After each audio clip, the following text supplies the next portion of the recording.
안녕하세요. 척추측만 박사 그리고 슈로스 국제 마스터 강사로 활동하고 있는 K슈로스 이상길입니다. 누군가가 측만이 있다. 그럼 어느 병원으로 가실까요? 내과를 가실까요? 피부과를 가실까요? 성형외과? 아니죠. 보통 정형외과로 가죠.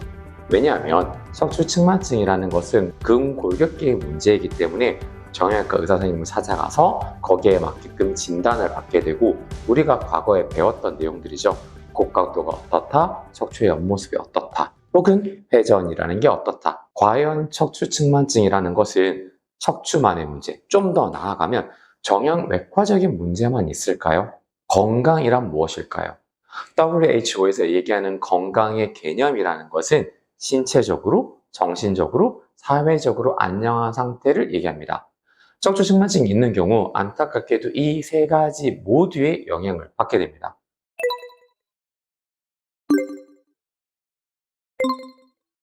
어쩌면 당연하겠죠. 척추의 정렬이 무너졌다. 그로 인해서 어깨, 골반, 그 외 많은 부분의 밸런스가 무너지게 됩니다. 그렇기 때문에 신체적인 문제가 있겠죠. 하지만 여기에서 폭을 조금 더 넓혀 나가야 됩니다. 그런 말씀 들어보셨을까요? 척추측만증이 있을 경우에는 호흡 능력이 떨어진다. 자, 측만 있게 되면 주체가 심장을 피해서 오른쪽으로 이렇게 휘게 되죠. 그와 동시에 회전이라는 것도 만들어집니다. 그렇게 되면 한쪽 폐를 압박하는 증상이 만들어지게 되고요. 그렇게 된다면 그 사람의 호흡의 능력은 점점점 떨어질 수밖에 없습니다. 한 연구 결과에 따르면 측만의 각도가 증가하면 증가할수록 그 사람의 호흡의 능력은 점점점점 안 좋아진다는 것입니다. 그렇기 때문에 보통 일반적으로 측만을 조금 더 관여하는 병원이라든가 전문 클리닉 혹은 센터에서는 호흡에 대한 평가를 꼭 하게 돼 있습니다. 자, 여기에서 끝일까요? 그렇지 않습니다. 측만이 있는 경우에는 좀 무서운 말인데요. 조기 사망할 수도 있습니다. 왜 그럴까요? 폐가 정상 사이즈보다 점점 작아졌죠. 자, 이 폐와 심장은 서로 혈액관으로 주거니 받거니 해야 됩니다. 그런데 폐가 정상 사이즈가 아니에요. 그럼 어떻게 될까요? 심장 입장에서 혈액을 공급하는 게 많이 어려워집니다. 그렇기 때문에 한 연구에 따르면 일정 고각도가 넘어갔었을 경우 우심보전으로 사망할 수도 있습니다.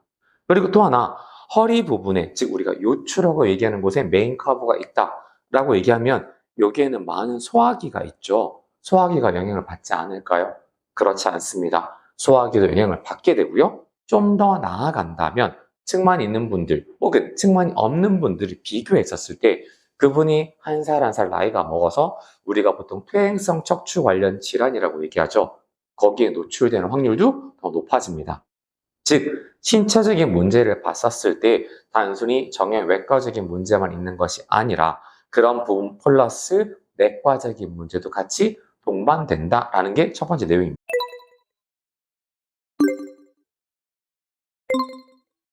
두 번째 내용 뭐가 있었죠? 정신적인 문제죠. 측만의 원인을 알고 계십니까? 모르시죠? 당연히 알 수가 없습니다. 현대의학으로는 측만의 원인을 밝히지 못했기 때문에 항상 앞에 붙는 단어는 득발성이라는 게 있었습니다. 원인을 모르는 측만이 나에게 왔습니다. 그럴 때 그것을 가지고 있는 그 환자분들, 회원분들의 마음은 어떨까요? 제가 가끔 이런 말 하거든요. 만약에 제가 매일 술을 먹었어요. 이게 제 간이 안 좋아졌어요. 누구 탓입니까? 제 탓이겠죠. 제가 매일 담배를 폈어요. 그래서 제가 폐가 안 좋아졌습니다. 누구 탓일까요? 제 탓이겠죠. 제가 그렇게 만드는 결과가 있죠. 하지만 측만이라는 것은 내가 무언가 잘못한 것이 없습니다. 그냥 원인을 모르는 측만이 나에게 왔습니다. 원인을 모르는 측만이 나한테 왔는데 외형의 밸런스도 3천으로 무너집니다. 때로는 가슴의 볼륨감이 다르고요. 어깨 높이가 다르고요. 골반 높이가 다르고 골반이 회전되고 힙의 볼륨감이 다르고 등 높이가 다르고 그런 외형의 스트레스가 많이 받기 때문에 정신적인 스트레스도 많이 받습니다.